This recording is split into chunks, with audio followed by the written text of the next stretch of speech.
So now we're on to the second part of the series of lessons on actions, and the first lesson here has me a little bit confused. So you're gonna have to answer one special question for me, a key question for me. But this one is titled "Believe and See."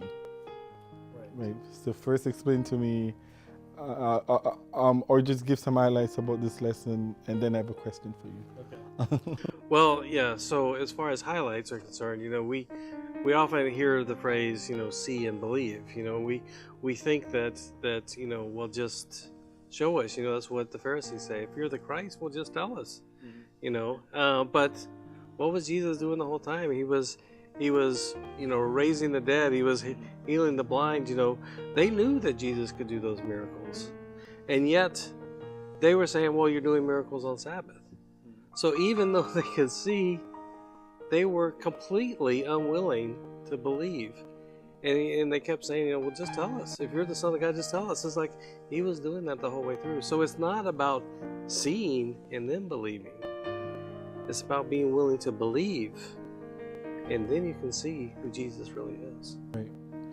So my question is believing an action or an attitude? Right. So is it in the right section here? And that's what I've always appreciated about you, Kurt, is that you always ask these pertinent questions, these deeper questions, and so I think that's a great question. Is belief an attitude or is it an action? And I guess we talk a little bit about well, what is an attitude, what is an action? Mm-hmm. I tend to think of attitudes as things that govern our choices. We have certain attitudes. We have a bad attitude. We're going to make certain choices. We have a good attitude. We're going to make different choices, So what attitudes we carry with us, our spiritual state, those govern the choices that we make. Actions, I see as kind of resulting, they're resulting from the choices that we make, So you got, attitudes that are governing the choices, and actions are the result of those choices. In between those two, are kind of straddling those two worlds. That's what I think belief is. That belief is essentially, it's what are you willing to believe, and so it's kind of between those two worlds. So it's governed by our attitudes that help us to become willing to believe. And then what we choose to do, how we choose to act, is governed essentially by what we choose to believe. Okay, so we choose, and as a result of us choosing, then we are going to be, that is in essence us believing. Right. Right. So it's like the very initial point of the result of a choice. Right. And I think, that's why Scripture, emphasizes belief over and over and over again throughout Scripture. It's the first thing, like believe first and then you'll see almost. Right. And it's again, because God created us as free will beings that we talked about. It's understanding that we have that freedom to make a choice. And that choice comes through belief. Right. And I think you touched on a few points in scriptures that kind of allude to the point that until you believe, then you won't see the goodness of God. Right. Right.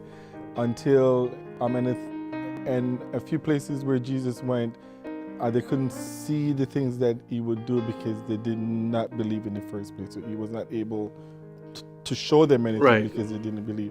So for our churches, we have a vision, right?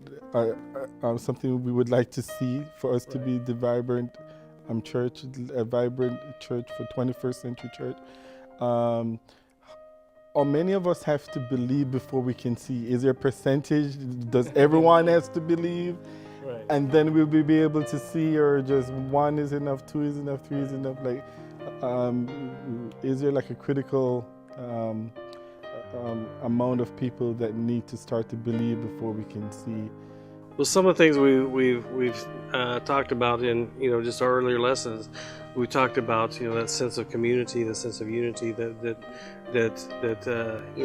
can we get along without a toe or things like that? Yes, we can, but not without grief, not without a sense of loss, and so when we think about, does everyone have to believe in order for us to be able to see the miracles? I think that there's a sense in that belief, that unbelief is contagious. That if I'm not willing to believe and see nothing, prayed, nothing happened or whatever, and so you get that kind of that sense of contagion of disbelief, and that's what Jesus, went through with his own hometown. They were unwilling to believe because they saw him as a child, and again, kind of like Miriam and Moses, they were unwilling to see him grow up and to become really see who he really was.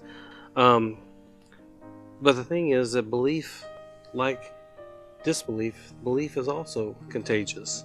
And so if one person is willing to believe and gets to see the things that God is doing, and another person, can say, well, he believes and he's seeing these things, and then maybe I can believe, and so that belief is contagious as well. So I think as any of us choose to believe, it has that effect on others that we can help each other to come to that sense of belief and see that transformation as we do it. Every belief counts. Everybody counts. And if I believe and I can see things in my own life, it will impress upon others. So individually, I guess it would be nice if at least all the leaders believe, if all pastors believe that we can be that vibrant church, then it's a good critical mass to start with. Right. Yeah, I think it was Albert Einstein that said, it's just the way to live your life is as if nothing is a miracle, whereas everything is a miracle. I thought I taught you that. and I like that statement. Of course, in the Christian sense, that's certainly true. Of seeing so much things around us. We talk about in the lesson about serendipitous moments and things of seeing that so many of the things that happen, that God works all things together for good. That if we're willing to believe and willing to look, we can see the miracles all around us. Okay. Believe and see. And then you can see.